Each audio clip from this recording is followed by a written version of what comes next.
They said a war veteran had nothing left to fight for. But one scorching afternoon on the Wyoming plains, Ethan Cole stumbled upon a sight that stopped his heart. A wild Mustang mare chained to the earth, her newborn foal trembling at her side. What began as a desperate act of mercy would ignite a confrontation no one in Red Rock had ever witnessed between a scarred soldier, a ruthless hunter, and the untamed spirit of freedom itself. And when the dust settled, what those Mustangs did next would leave an entire town speechless. The Wyoming sun had no mercy. It was a hammer pounding the land into cracked clay and thirsty dust. And it pounded the man riding across it as if trying to bake him down to nothing but bone and faded leather. His name was Ethan Cole. You might have seen him in town, quiet man, never caused trouble. But you wouldn't know the half of it. The years of war and wandering had carved more lines on his face than any map. He rode tall but lean, a man whittled down by hard miles and harder memories. His skin was the color of burnt earth, his hair was once black, now shot through with the silver of old ghosts. And his eyes, they were the color of a sky before a storm, gray and weary, holding a sadness that time couldn't touch. On his left shoulder, hidden beneath a threadbare shirt, a scar twisted across the flesh like a pale snake. It was the kind of wound that talks to you on cold nights, the kind that never lets a man forget where he's been. Ethan carried it from the Civil War, from the muddy hell of Cold Harbor, a night when the world turned to nothing but smoke and screams and the awful glow of fire. He could still feel the pull of it, a ghost ache that sharpened when the air got dry and hot. Just like today. Every time he raised his arm too high, the muscles pinched, a sharp reminder of all the things he'd lost. But it wasn't just flesh that was carved away that night. Something deeper had been torn out of him. Maybe it was the ability to laugh without a shadow falling over it, or the simple hope that tomorrow might be better. He'd seen too much. Friends turned to red mist, boys younger than his own memory, gone before they'd even lived. Horses, noble and strong, collapsing under the sheer weight of man's madness. And yet, for all the darkness he carried, a stubborn gentleness refused to die inside him. Ethan Cole wasn't a cruel man. He kept to himself, spoke little, but there was a quiet compassion in him, a flicker of light the world had tried its best to snuff out, and failed. Since the army spat him out, he'd drifted. Ranch to ranch, job to job, sleeping in bunkhouses that smelled of sweat and old leather, or more often, under the cold, silent company of the stars. He didn't belong anywhere. The word home felt like a language he'd forgotten how to speak. But a rancher near Red Rock needed a few stray cattle tracked, and work was work. The open plains, with their vast, aching silence, were better company than a town full of people. For 3 days he'd ridden, following trails so faint they were more a memory than a mark on the ground. And for 3 days the sun had been relentless. His horse, Ash, was as weathered as he was. The old gelding had carried him through cannon fire and chaos years ago, a survivor just like him. Now his muzzle was grey, his pace was slower, but his loyalty was a rock. They were two old soldiers, moving through a world that had forgotten their war, bound together by scars you could see and scars you couldn't. The land stretched out, an endless, brittle sea of brown. Dust rose with every one of Ash's weary steps. The creak of the leather saddle was the only music for miles. Ethan's lips were cracked, his canteen was dangerously light. He shifted, feeling the familiar ache in his back, the tight pull of the scar on his shoulder. High above, a hawk circled, a black speck riding the currents of hot air. Ethan watched it, a sharp pang of something like envy twisting in his gut. That bird had no past, no chains, no ghosts riding on its shoulders. It was just free. But envy was a useless currency out here. All he had was the horse beneath him and the memories that swirled in his head like dust devils. He saw their faces, boys laughing around a campfire one minute, gone the next. He smelled the thick, choking scent of black powder. He felt the ground tremble under the thunder of cannons. Sometimes, on the wind, he could still hear their voices calling. He remembered once, in the heart of the chaos, seeing a horse go down, screaming, tangled in its gear, its eyes wide with a terror so pure it cut through the noise of the battle. While men were dying all around him, Ethan had risked his own life to run out, cut the straps, and set it free. He never forgot the look in that horse's eyes as it scrambled to its feet and fled. That one moment, that one act of mercy in the middle of madness, had branded itself onto his soul as deeply as his scar. It was a single stubborn proof that even when the world went insane, a man still had a choice. Now, years later, the weight of it all was like iron in his bones. He was tired. Not just saddle-sore tired, but a deep soul-crushing weariness. Sometimes he wondered if he was even still alive, or if he was just a ghost walking out the rest of his days. By midday, the heat was a physical thing. The air shimmered, making the horizon dance and waver. He pulled Ash to a halt in the meager shade of some sagebrush, loosened the cinch, and let the old horse breathe. He poured the last drops of water from his canteen into his palm for Ash to lick, then took a single, careful swallow himself. The silence out here was huge. It pressed in, broken only by the buzz of insects and the far-off cry of the hawk. He sat for a long while, the sun beating down, feeling the emptiness of the land mirror the emptiness inside him. When he finally hauled himself back into the saddle, he paused, scanning the horizon one last time. It was just an ocean of dust and sun, empty, lifeless. But then, he saw something, far off. At first, it looked like nothing, a scatter of rocks, a clump of dead brush. The shapes blurred and wavered in the heat haze like ghosts on the edge of sight. He almost dismissed it. A tired mind plays tricks on you out here.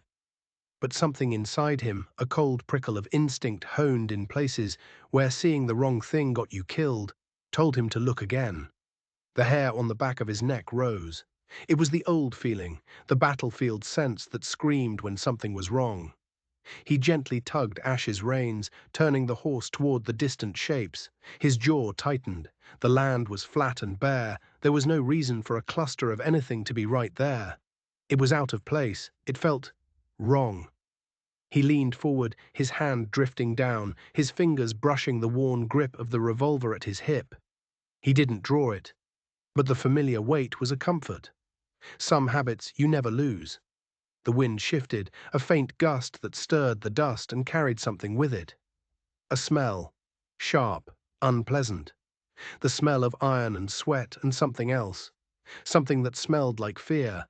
It hit him like a physical blow, and his stomach twisted into a cold knot. Rocks don't smell like fear. He urged Ash into a slow, steady walk, closing the distance. Every nerve in his body was screaming now, sharp and alert, just like the minutes before a charge. The world narrowed down to that one patch of land ahead. His pulse hammered in his ears. "Easy, old friend," he murmured to Ash, but the horse already felt it, his ears twitching, his steps hesitant. The air grew thick, heavy. Dust stung his eyes, his throat. But he didn't look away. Those weren't stones. They weren't brush. He knew that now with a cold, sinking certainty. Something was waiting for him out there in the scorched silence of the plains. And he had the terrible feeling that it was about to change everything. At 30 yards, he pulled Ash to a dead stop. The breath caught in his throat, sharp as a shard of glass. It wasn't rock. It was a horse, a Mustang mare, crumpled against the baked earth, her coat the color of a storm cloud, but matted with filth and sweat and dried blood. And she was bound. Heavy iron chains, thick as a man's wrist, ran from a collar around her neck to a massive wooden post driven deep into the ground. She'd fought. The ground all around her was torn to shreds, gouged by desperate hooves. But the chains had held. Her ribs stood out like blades under her hide, her flanks hollowed by starvation.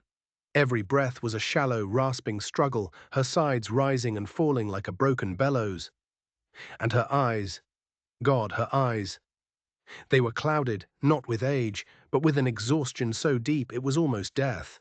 Fear flickered in their depths, but it was a hopeless, broken fear. The fear of a creature that had already given up. Ethan felt his heart clench in a fist of ice and fire. He'd seen cruelty in the war. He'd seen men do unspeakable things to other men. But this deliberate slow-motion breaking of a wild spirit, It cut him deeper than any bullet ever had. He slid from the saddle, his boots crunching on the dry soil. Ash snorted behind him, stamping a hoof, sensing the profound wrongness of the place. "Easy, boy," Ethan murmured, though his own throat was tight as a fist. And that's when he saw the movement. At the mare's side, huddled in the thin, pathetic shadow of her starving body, was a foal. The newborn's legs trembled, too weak to hold him steady. His coat was the same soft grey as his mother's, still matted from birth. He pressed himself desperately against her belly, as if that fragile touch was the only thing holding the terrifying world at bay. Ethan's chest ached. The foal was shivering, even in the brutal heat. He had been born into this, born into chains, into thirst, into utter despair. Every time the mare shifted with a weak groan, the foal would nuzzle closer, pushing his small head into her flank, terrified she might disappear. Ethan had seen that exact same look before. Not in an animal, but in the eyes of a young soldier on the battlefield, clinging to a dying friend with the same blind, terrified devotion. He swallowed hard, the dust in his throat feeling like grit. He took a step closer. The mare's head lifted a fraction, her ears pinned back, but she was too weak to lunge, too broken to fight. She just stared at him. Her eyes were wide, dull, ringed with white. He'd expected the fury of a wild mustang protecting her young, but there was nothing, only that raw, naked pleading. It wasn't a challenge, it was a surrender, it was a prayer, and it felt like a knife twisting in his gut. Ethan held himself perfectly still. His voice, when it came, was low and gentle, the same tone he'd used to soothe spooked cavalry horses under the thunder of cannon fire. "Easy now," he said softly. "Easy, girl. I'm not here to hurt you." The words seemed to register. Her trembling eased just a little. She watched him, uncertain, but no longer flinching. "That's it," he whispered. "Just breathe." He knew, with a certainty that chilled him to the bone, that they were going to die. Both of them. They couldn't last another day in this sun. He reached for his canteen. It was almost empty. Barely enough for him. But it wasn't a choice. It wasn't even a question. He pulled off his battered hat, unscrewed the cap, and poured a small, precious pool of water into the crown. Crouching low, moving like a shadow, he inched the hat toward the mare's muzzle. She hesitated, her nostrils flaring, smelling the water, smelling him. Then, with a sound that was half a sob, half a snort, she plunged her muzzle into the hat and drank. She drank with a desperate, frantic greed. Ethan pulled the hat back. "Whoa, easy, slow down." He'd seen men die from drinking too fast after days without. He wouldn't let that happen to her. He tipped just a little more in, letting her take it in small, rough swallows. "That's it, girl. Good girl." After a few sips, her frantic breathing eased. Her eyes lost some of their wildness. The foal, sensing his mother's relief, let out a faint, reedy whicker. He stretched his thin neck toward the hat. Ethan's heart twisted. The little one was too small to drink from the brim. So Ethan dipped his own fingers into the precious water and held them to the foal's mouth. The colt's tongue, rough as sand, brushed against his skin. Tentative at first, then more insistent, licking every last drop. He did it again, and with each drop, he felt like he was pouring life back into this tiny, fragile creature. The image hit him like a physical blow. He was back on the battlefield, kneeling beside a boy no older than 16, pressing his canteen to the boy's cracked lips, watching the light fade from eyes that were far too young to have seen so much darkness. He hadn't been able to save that boy. But maybe, just maybe, he could save this one. When the water was gone, the mare was watching him. There was something different in her eyes. The fear was still there, but underneath it, a tiny flicker of something else. Something that looked a little like hope. "I know," Ethan said, his voice rough. "It's not enough, but it's all I've got for now." He pulled a strip of jerky from his saddlebag. It wasn't horse food, but it was all he had. He tore off a small piece and held it out. She sniffed it, hesitated, but her desperate hunger won. Slowly, carefully, she took the morsel from his fingers. He fed her piece by piece until the violent trembling in her legs began to subside. The foal, sensing the change, nosed at her side again. This time a tiny trickle of milk came. The foal began to nurse. Ethan let out a long, shuddering breath. He hadn't realized he'd been holding it. The chains rattled as the mare shifted, a cruel, heavy sound. She was still a prisoner. But for the first time, when her eyes met his, it wasn't with surrender. It was with a glimmer of recognition. A silent question. He could leave, ride to town, get help. But he knew they didn't have that much time. The sun was a killer, and they were too close to the edge. His jaw tightened into a hard line. "No," he said aloud, the word a raw promise in the silence. "I won't leave you here." He rose to his feet. The foal's ears twitched. The mare's gaze followed him, unwavering. He knew they were waiting, waiting to see if he was just another man who would walk away. He stepped closer, locking his eyes with the mare's. "You've carried your chains long enough," he whispered. "I'll find a way to get you out of this. I swear it." The wind stirred the dust around them. For the first time in years, Ethan Cole felt a fire ignite in the cold, empty space in his chest. A purpose. He was going to save them, or die trying, but as he looked into her eyes, he saw a spark of trust. And a terrifying new thought entered his mind. What if this wasn't just random cruelty? What if this mare was left here for a reason? What if she wasn't just a victim, but the bait in a much darker trap? Ethan stood for a long moment, the brutal sun beating on his back, his mind racing. Mercy was one thing, but survival was another. Whoever did this was a professional. The chains, the post, the location, it was all deliberate. This wasn't some spur-of-the-moment act of cruelty, this was calculated. The man who set this trap would be back. And soon. He rose slowly, brushing dust from his knees, and his eyes began to move. Not like a ranch hand looking for cattle, but like a soldier surveying a battlefield. He was reading the ground, looking for the story written in the dirt. The area around the post was a mess of hoofprints, a testament to the mare's desperate struggle. But among them he saw others, the clear, deep impressions of heavy men's boots. 2, maybe 3 of them. They'd stood here, watching, waiting. A faint, acrid smell hung in the air. Smoke. Ethan's eyes narrowed. 20 yards away, half buried in the dust, were the charred remains of a campfire. He walked over, knelt down, and pressed his palm against the ashes. They were still warm. "Not long," he muttered, his voice a low growl. "They were here last night. They can't be far." Behind him, the mare shifted, the chains clinking, a mournful sound that echoed in the silence.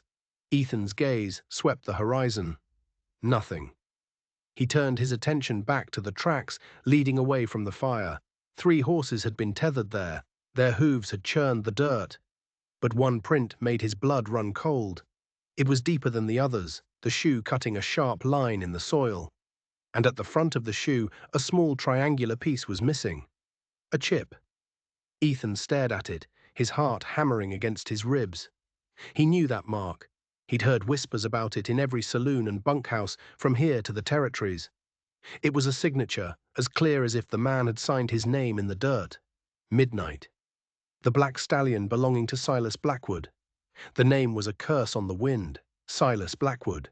The image of the man rose in Ethan's mind, sharp and ugly. A mountain of a man, with a thick black beard and eyes as cold and mean as a snake's. Blackwood hunted mustangs, but not for work, not to break them for honest ranching. He did it for profit and for sport. He sold them to circuses, to rich men who wanted a piece of the wild spirit locked in a cage. But it was how he did it that made men's stomachs turn. Blackwood didn't gentle horses, he broke them.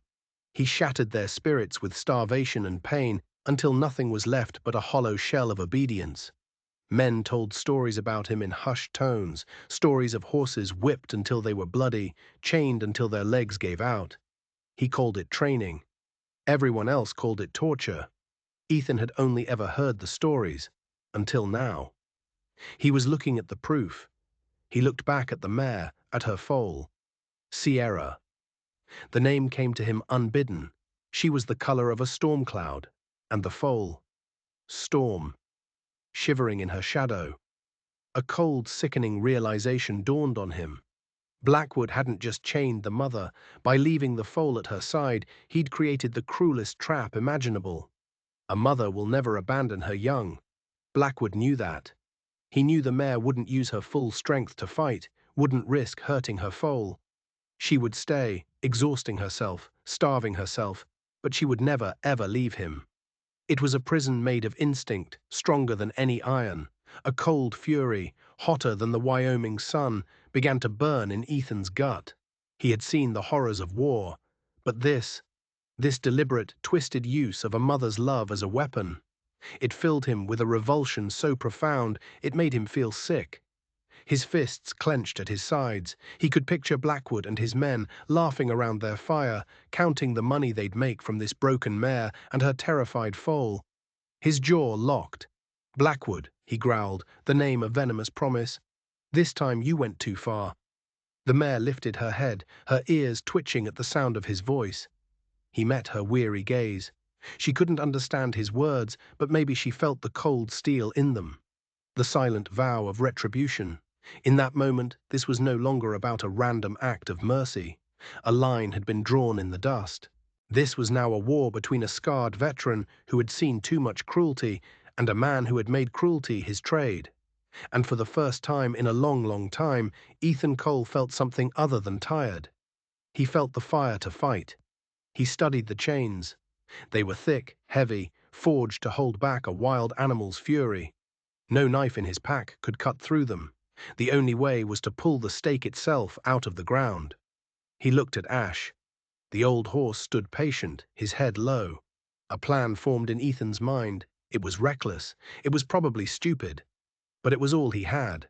He pulled the lariat from his saddle, looped it around the base of the thick wooden post, and tied the other end to Ash's harness. "We're going to pull it," he told the mare, his voice low and urgent. "Hold steady, girl." He stepped back and slapped Ash's flank. "Back, old friend. Pull." Ash leaned into it, muscles straining. The rope went taut, humming with tension. The stake groaned but didn't move. "Again," Ethan urged. Ash dug in his hooves, throwing his weight into it. The rope quivered. The stake shifted, just an inch. "Good boy," Ethan breathed, his own muscles aching in sympathy. He repositioned Ash, tightened the rope. "Once more, pull." Ash let out a grunt of exertion and lunged backward. The ground trembled. The stake groaned, a deep, wrenching sound. And then, with a crack that split the air, the stake ripped free from the earth. The mare stumbled forward, the chains still hanging from her neck, but she was no longer anchored to the ground. She was free, half free, free enough to move. Ethan rushed to her side, steadying her trembling body. "You're all right," he whispered, "one step at a time." But the foal was too weak to walk far. His spindly legs could barely hold him up. Ethan quickly fashioned a crude sling from his own coat and some rope, gently lifted the colt onto Ash's back, and secured him. "Carry him for me, old soldier," he murmured to Ash. He took the end of the heavy chain in his hand and gently tugged. "Come on, girl. We can go now." Her steps were clumsy, dragging the heavy iron, but she followed. Every step was an act of pure will. The journey to the low cliffs he knew of was a grueling ordeal. The sun beat down, the chain clanked and scraped against the rocks, a grim rhythm of their flight. Every few hundred yards, Ethan would stop, give the mare a sip of water he found from a small spring, and let her rest. On Ash's back, the colt would whicker softly. And every time the mare heard her foal's cry, a new strength would surge through her. No matter how exhausted she was, her head would lift, her eyes would burn with a fierce maternal fire, and she would push forward. It was that love, the very thing Blackwood had used to trap her, that was now saving her. Ethan felt a familiar ache in his chest. He'd seen men on the battlefield, shot to pieces, crawl forward on their bellies because of a picture of a wife or a child in their pocket. Hope was a powerful fuel. He tightened his grip on the rifle slung over his back. Blackwood would be coming. He knew that. And when he did, Ethan would be ready. Just as the sun began to sink, casting long, menacing shadows across the land, they reached the dark mouth of a cave hidden in the cliffs. He led them inside, into the cool, blessed dark. A small spring trickled from the rock wall, and he let the mare drink her fill. He gently untied the foal and set him on the ground beside her. The colt immediately began to nurse, a small, quiet sound of life returning. Ethan built a small fire at the mouth of the cave, just enough to ward off the chill and the predators of the night. Inside, the mare, Sierra, curled herself around her foal, Storm. For the first time, they were safe. Ethan leaned against the rock wall, the firelight flickering on his face. The battlefield came back to him, as it always did in the quiet moments. The faces of the dead, the sounds of dying men. He remembered holding a young soldier, trying to promise him he'd be all right, knowing it was a lie. He looked at the mare and her foal, sleeping peacefully in the shadows. This was his chance to make a different promise, a promise he could keep. "I couldn't save them all," he whispered into the darkness, his voice rough with emotion. "But I won't lose you. Not this time." The night grew deep. The wind howled outside, a lonely, dangerous sound. Ethan sat at the mouth of the cave, his rifle across his knees, a lone sentinel standing guard. He wasn't just a drifter anymore, he was a protector. And in his chest, where there had been only emptiness, there was now a fierce, steady calm. He was ready for the storm that was coming. Dawn broke, spilling pale gold light over the plains. The air was cool and smelled of sage. And then the silence was shattered by the thunder of hooves. Silas Blackwood rode into the clearing, his black stallion, Midnight, churning the earth. Hank and Doyle followed close behind. Blackwood saw the ripped-out post, the tangled chains, and his face went dark with a furious rage. He swung down from his saddle, his eyes scanning the ground. He saw the ashes of the fire, still faintly warm. He saw the scuffed boot prints and the long, deep gouges in the dirt where the chains had been dragged. "Cole," he spat, the name like poison on his tongue. He knew exactly who had done this. The scarred veteran he'd seen in town, the one with the quiet, steady eyes that looked like they'd seen hell and weren't afraid to go back. "He thinks he can take what's mine," Blackwood growled, his hand falling to the butt of his revolver. "He's about to learn a lesson." He swung back onto Midnight. "We ride him down." They followed the trail, the drag marks of the chains an easy path to follow, leading straight toward the narrow canyon. The hunt had begun. In the cave, Ethan was jolted awake by a sound. Not a loud sound, but a low, distant rhythm that vibrated through the rock. Hoofbeats. Sierra's head snapped up, her ears pricked, a low rumble in her chest. She knew. "What is it, girl?" Ethan whispered, but he already knew the answer. He grabbed his rifle and moved to the mouth of the cave. In the distance, a cloud of dust was rising, growing closer with every heartbeat. 3 riders, pushing hard. It was them.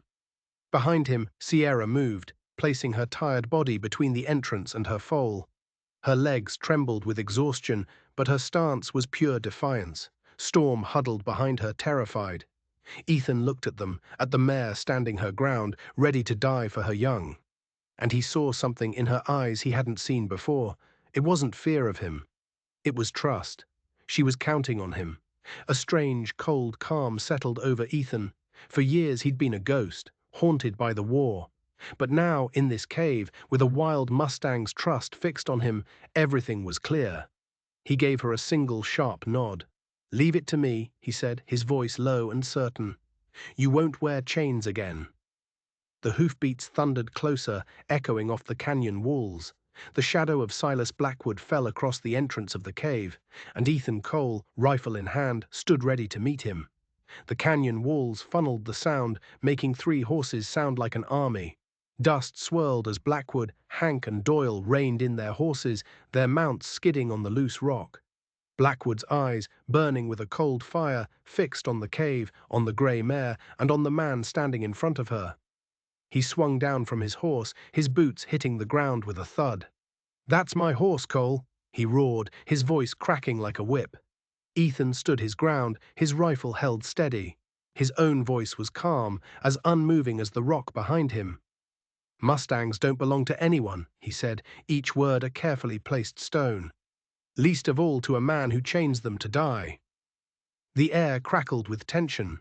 Blackwood's face twisted into an ugly snarl. He raised his shotgun, the twin barrels pointing directly at Sierra's chest. In a smooth, practiced motion, Ethan brought his own rifle up, the sight settling on the center of Blackwood's broad chest. The standoff was set. Hank and Doyle drew their revolvers, but their eyes were uneasy. They'd done bad things with Blackwood before, but this felt different. The silence was thick, heavy, broken only by the wind whistling through the canyon. Then something happened that no one expected. Chains rattled as Sierra stepped forward. She walked out of the cave and stood shoulder to shoulder with Ethan. Her head was high, her eyes blazing with a wild defiance that seemed impossible in a creature so starved and weak. And then a small, wobbly shape staggered out behind her. Storm.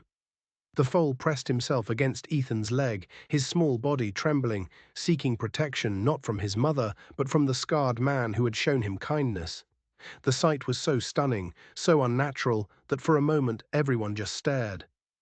Doyle lowered his revolver an inch, his voice a disbelieving whisper. I've never seen a wild horse stand with a man like that." Hank swallowed hard, his own hand wavering. Ethan didn't move, his eyes locked on Blackwood. But the outlaw was blind with rage. "If I can't have her," he bellowed, his voice raw with fury, "then no one will." His finger tightened on the trigger. Ethan took a half step forward, placing his body squarely in front of the mare. His voice dropped to a low, deadly growl. "You'll have to shoot through me first." Time froze. The canyon held its breath. Blackwood and Ethan stared at each other down the barrels of their guns, locked in a battle of wills. Sierra stood her ground, a silent grey statue of defiance at Ethan's side. Storm let out a soft, high whicker, a tiny voice choosing a side in a war of men. "You see that?" Hank whispered to Doyle. "She's guarding him, like he's part of her herd." Doyle nodded, his jaw tight, his own gun now pointing at the ground. Blackwood saw their hesitation, and it fueled his rage. "Don't you dare!" he snarled at his men. "That mare is mine. I bled for her." "Silas," Hank said, his voice strained, "this ain't right. Something's wrong here. Maybe we should just go." "He's right," Doyle added, his eyes fixed on the mare. "We've crossed lines before, Silas, but this feels different." Blackwood spun on them, his eyes wild with madness. "Cowards, both of you." Ethan felt a drop of sweat trace a path down his temple. He'd stood in moments like this before, where the slightest twitch meant death.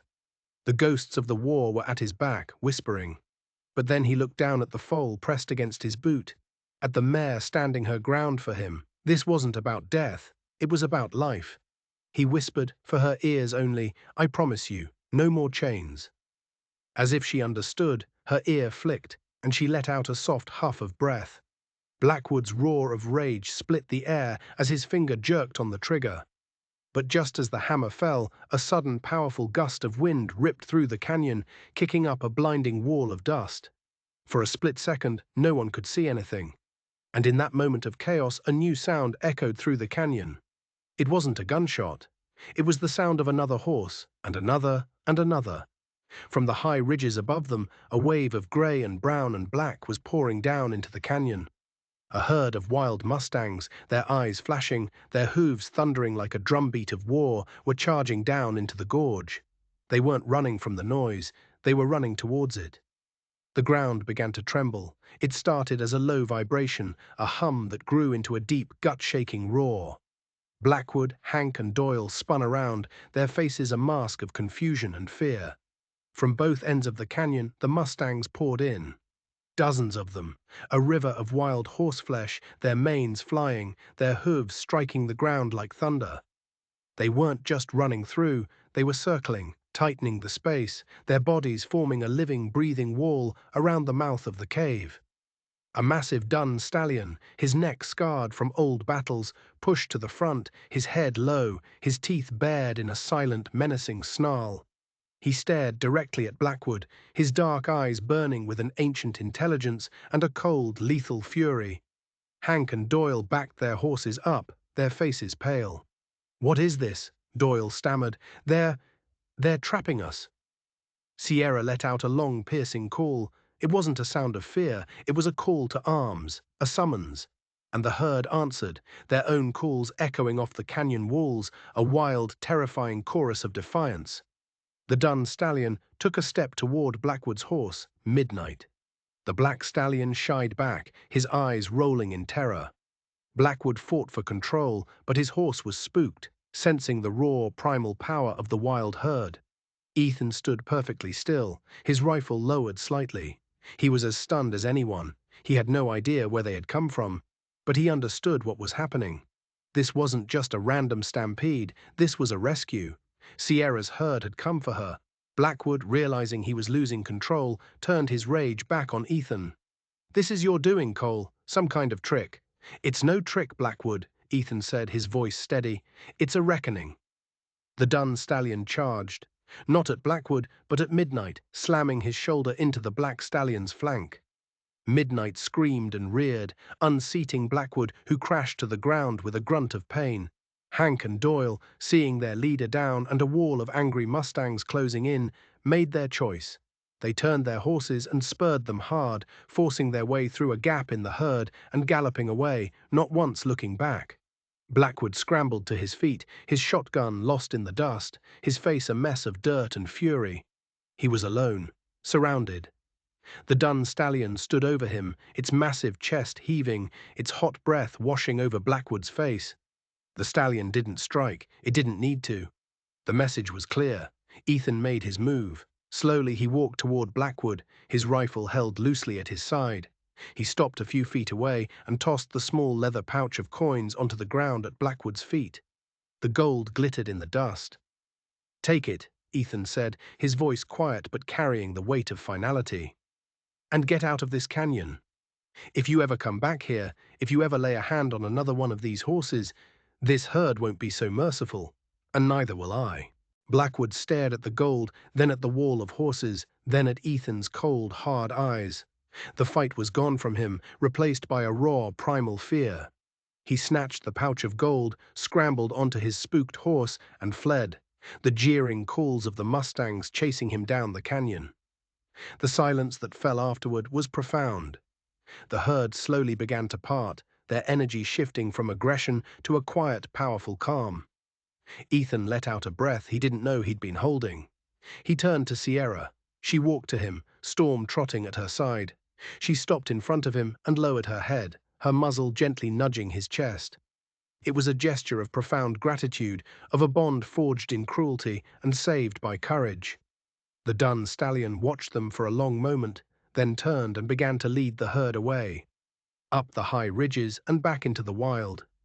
Sierra hesitated, looking from her herd to Ethan. "Go on," Ethan murmured, his voice thick with emotion. "You're home." She gave him one last look, a look that spoke of a debt that could never be repaid, then turned and followed her herd, her foal dancing at her side. She was free. And as Ethan watched them disappear over the ridge, he knew that something inside of him had been set free too. The journey back to Red Rock was quiet. The weight of the chains was gone, and the silence in the canyon was replaced by the steady rhythm of Ash's hooves on the trail. But it wasn't an empty silence. It was filled with the memory of what he had witnessed. A bond between man and animal so strong it had called an army of wild spirits out of the hills. When he rode into town, the story had somehow ridden ahead of him. Hank and Doyle, shamed and spooked, had talked. They told a wild tale of a ghost army of horses, of a scarred veteran who seemed to speak their language. People gathered as Ethan rode down the main street. They stared, not with suspicion, but with a new kind of respect, of awe. He went straight to the blacksmith's forge. Samuel Harris, the big barrel-chested smithy, came out, wiping soot from his hands. "Heard you had some trouble out there, Ethan," he said, his eyes searching Ethan's face. "And I heard you ain't got that mare with you no more." "She's where she belongs," Ethan said simply. Samuel nodded slowly, a deep understanding passing between the two men. He looked at the empty space where the mare should have been, then back at Ethan. "You did a good thing, Cole. A damn good thing."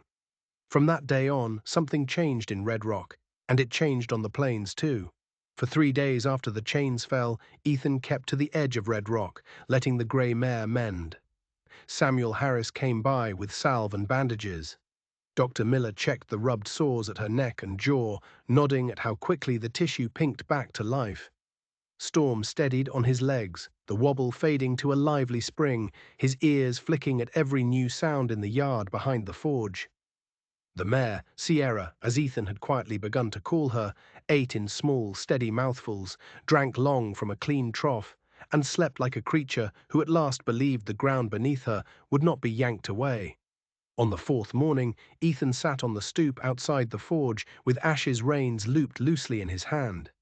He smoothed a palm along the old gelding's coarse mane, the way you do when you're thinking so hard you need something warm to hold on to. Town sounds drifted, a hammer on an anvil, wagon wheels on hard pan. Storm chased dust motes in a shaft of light.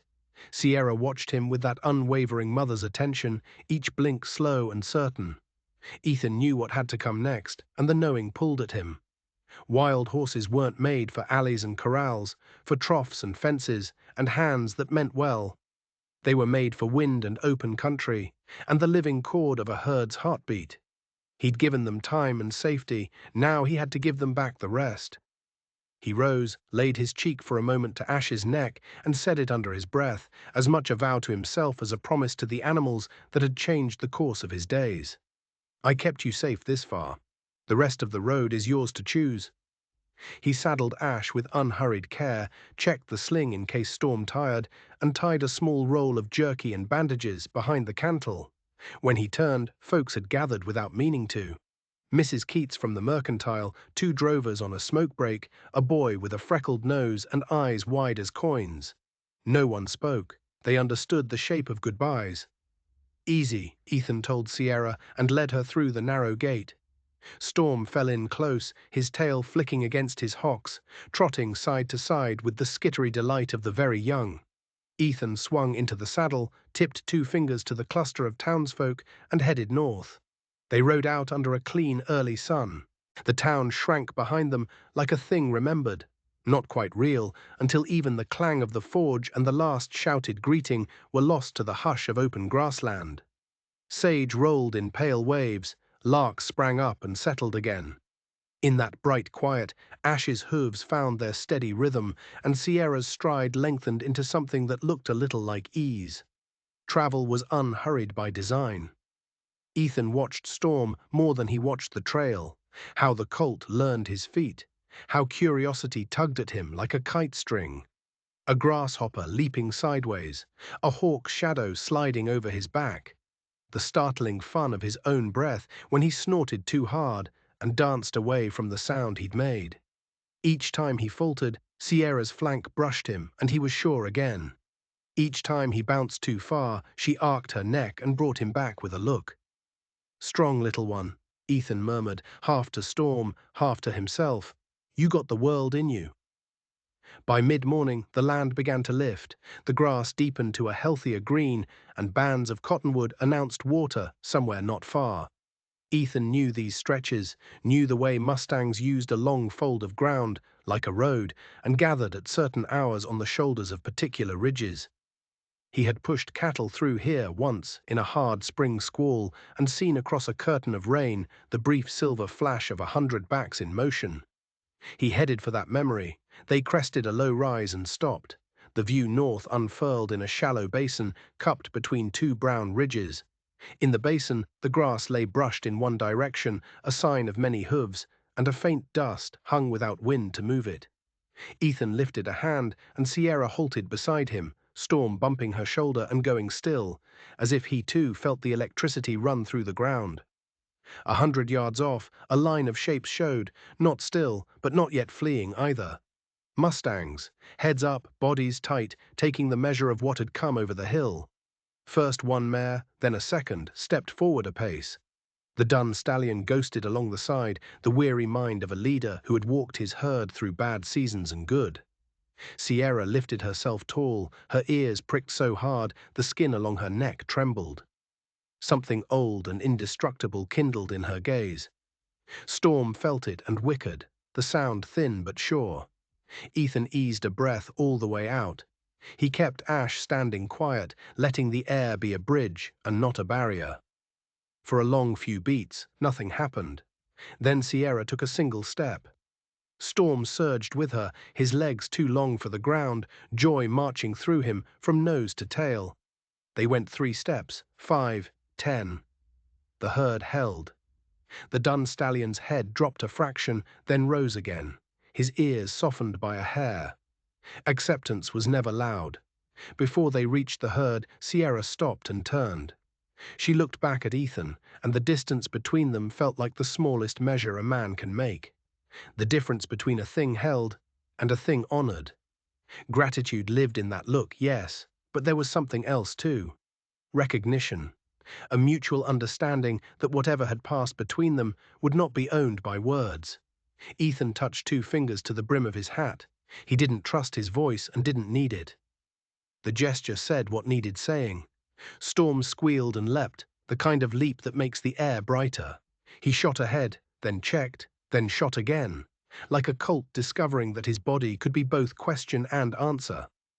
Sierra followed, no longer a tired mother, no longer a prisoned creature, but a grey streak burning toward the life that had been waiting for her each long, chain-dragging day. They met the edge of the herd like rain meeting a river. Horses parted, then joined, their bodies reading the new arrivals with a fluency as old as grass. Storm bounded at a filly near his size and spun in a ridiculous circle until she decided he was worth racing and lit out beside him. Tails flagged. Sierra slid into a loose rank of mares with the unspoken politics of the wild, one ear canted to the dun stallion, one ear on her son, all of her present. Ethan watched until the first fierce ache of the moment eased to a manageable one. He was turning ash to leave when Sierra's head snapped up again. She stepped out of the herd, trotted 10 yards, then stopped and faced him square. It would have been easy to call it imagination, a trick men play on themselves in the wake of large feelings. But when she opened her throat and sent her voice across the basin, it carried with it everything she could not do with touch. The unsheathed joy of a creature back where she belonged. A note of farewell, and that rare human word made equine, thanks. It rang along the ridges, and the air seemed cleaner for it. Ethan swallowed against the tightness rising in his own throat.